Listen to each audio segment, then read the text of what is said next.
এখানে অনেক মানুষেরই ভিড় জমে। বিকেলে তারা অবসর সময় কাটাতে আসে, বিশেষ করে শুক্রবারে এখানে প্রচুর লোকের সমাগম ঘটে, যে কারণে এই জায়গাটাও এখন খুব ব্যস্তপূর্ণ হয়ে উঠেছে। তো শত ব্যস্ততার মাঝেও এই জায়গাটাই ভালো লাগে, কারণ এখানে আমরা আসলেই দেখি প্রকৃতির আশেপাশে থাকাও অনেক ভালো লাগার মতো। হ্যালো বন্ধুরা, কেমন আছেন সবাই? আশা করি সবাই অনেক ভালো আছেন। আমি আজকে চলে এসেছি আমাদের ধামরাইয়ের সুন্দর একটি জায়গায়। খুবই সুন্দর এবং মনোরম একটি পরিবেশ। বর্ষাকালে এই জায়গাটি খুবই সুন্দর এবং পপুলার হয়ে ওঠে। আশা করি সবাই বুঝতে পারছেন আজকে আমি কোথায় চলে আসছি। প্রবাহমান বংশাই, এক পাশে সাভারের নয়ারহাট, আরেক পাশে ধামরাইয়ের ইসলামপুর। ধামরাইয়ের ইসলামপুর এবং সাভারের নয়ারহাট, এই দুই প্রান্তে দুই সীমানাকে একত্রিত করেছে বংশাই নদীর উপর নির্মিত এই নয়ারহাট ব্রিজটি। খুবই ভালো লাগার একটি জায়গা, খুবই ভালো লাগে এই জায়গাটি আমার। খুবই সুন্দর একটা জায়গা, যেখানে নদীর পাশে নদীর একটি প্রাকৃতিক চিত্র, যেটা মনে হয় কোনো একটা শিল্পীর হাতে আঁকা একটা ছবি, এরকমটাই আমার মনে হয়। আমার আশেপাশে ঘটে যাওয়া প্রত্যেকটি ঘটনায় প্রাকৃতিক এবং প্রকৃতির সাথে জড়িত। এখানে সামনে দেখতে পাচ্ছেন আপনারা যে জেলে ভাইরা নদীতে জাল ফেলতেছে মাছ ধরার জন্য।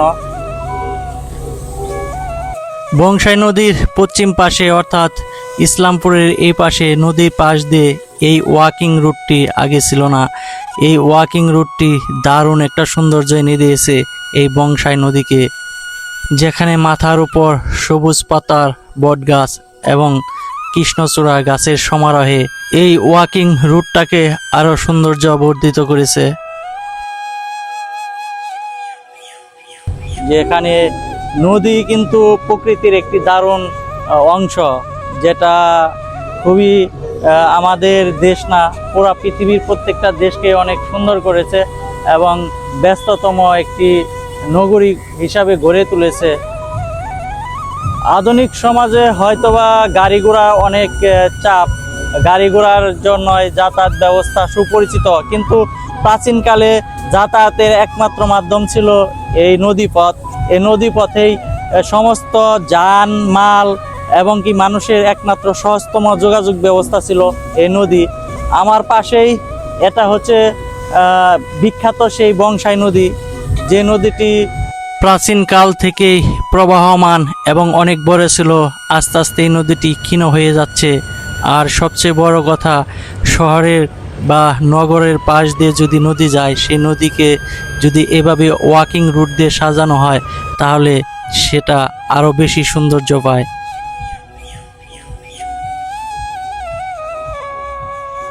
এ দেশের মানুষের নদীর সাথে এক রয়েছে গভীর মিতালি। শুধুমাত্র প্রাচীনকালে নয়, বর্তমানকালে এই আধুনিক সময়ে এসেও নদী প্রকৃতি এবং মানুষের নানা ধরনের ভূমিকা পালন করে আসছে।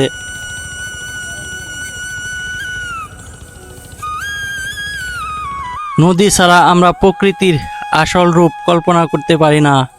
বেঁচে থাকুক প্রতিটি নদী, বাঁচিয়ে রাখা উচিত আমাদের প্রকৃতি এবং মানুষের ভারসাম্য রক্ষার্থে।